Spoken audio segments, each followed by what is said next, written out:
Dr. Mark Rowe is a Waterford GP who has dedicated much of his time to the study of mental health to write out a new prescription, the Prescription for Happiness. Mark, I'm blown away by the beauty of this whole building here. Can you tell us about it, please? This building was designed by Pugin. He was a very famous architect who did Big Ben in London. And he designed this building in the 1840s as a convent for the Presentation Order of Nuns. And they were here for over 150 years.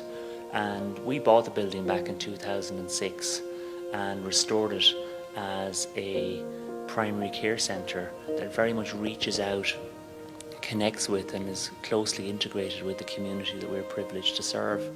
And you know, it's a protected structure, but we flooded the building with light and really tried to normalise the health experience. And you know, we were shortlisted for World Building of the Year in 2010 at the World Architecture Awards, and we won a Global Health Improvement Award called A Place to Flourish in Chicago in 2013. So it's all about creating the experience to support people in being at their best. Our patients that come to visit us in the practice, the wider community who can link in with the health park in a whole variety of ways, and also for the staff that work here.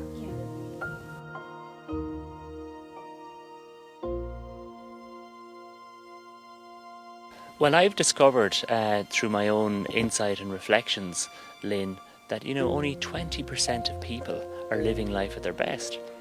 You know, most people are down in the middle somewhere, maybe rating themselves as being maybe 5 out of 10, you know, 4 on a bad day, 6 on a good day. But only 1 in every 5 people is living life at their best, maybe rating themselves as being 7 or 8 out of 10. And how can people improve upon that then? Well, there's so much that people can do to expand their happiness, transform their sense of well-being and improve their health. You know, I've been on a deep learning journey of exploration, looking at the timeless truths of philosophy, looking at evidence-based positive psychology. That's that new exciting field of psychology that looks at what's right with people rather than what's wrong.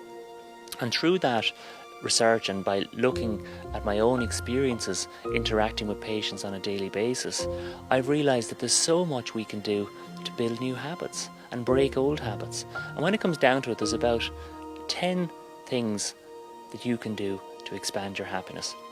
And in my new book, A Prescription for Happiness, I talk about these 10 commitments. And these would include expressing gratitude, being grateful for what you have, being more kind and compassionate, learning to set goals consistent with your values, learning to build great relationships, making time for what matters, remembering exercise, which is so good for your health and well-being, not just your physical health, but your psychological fitness and your emotional vitality as well. I call exercise the greatest pill of all. Cultivating a sense of realistic optimism, you know, the belief that things can get better through the power of your own efforts. Embracing simplicity. You know, the great Leonardo da Vinci said that simplicity is the ultimate sophistication. Embracing spirituality, because in today's modern world, so many people are searching for meaning, searching for purpose, questioning their value system. And embracing a sense of spirituality can be so important to give you that sense of meaning, give you that sense of purpose. And finally, you know, we all have the ability to choose. We were speaking off air, you know, every morning you can get up and you can choose to be the best possible version of yourself, or you can choose needless negativity, and you can choose to be a volunteer victim rather than choosing leadership. Because happiness ultimately can be a choice, well-being can be a choice, determined by the thoughts you choose to focus on, the emotions you choose to feel.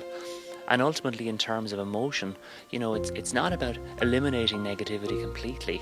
You know, fear and anxiety have a role to play in life, but they can take over. And what you need is to put them back in their box, face your fears, address your anxiety, but bring on positive emotion. Bring on the happy dwarfs. And you know, the key is you got to have the right balance. Balance in your heart, balance in your mind, a balance between your physical fitness, your psychological fitness, your emotional vitality, and the quality of your relationships. Would the right balance be different for everyone though? Well, the right balance can vary, but there's a whole wealth of research now that says to be at your best, what they call flourishing, to reach your potential in life, you need to have a ratio of at least 3 positive emotions for every negative emotion, 3 happy dwarfs for every poison dwarf. And that's because the poison dwarfs, or needless negativity as I call it, can have such a strong hangover effect.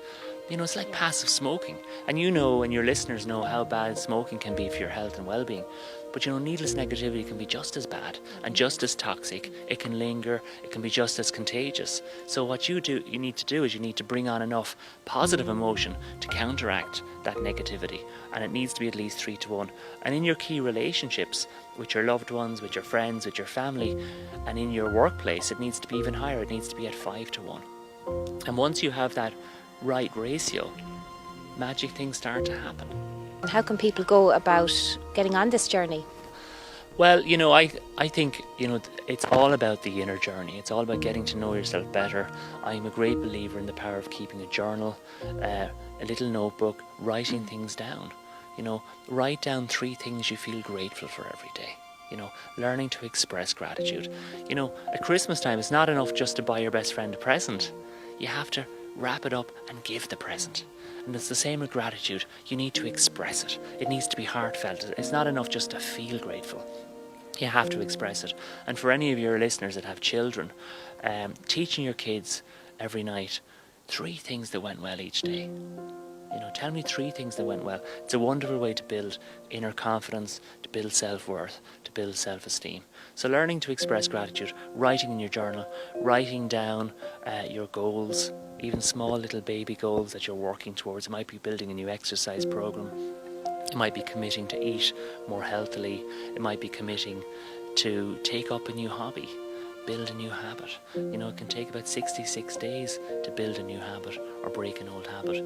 But when you write in your journal, you're connecting what you're thinking with what you're doing. And it can make you much more focused, much more purposeful, much more intentional with your thoughts, feelings and actions. And it can lead to sustainable positive changes in your life.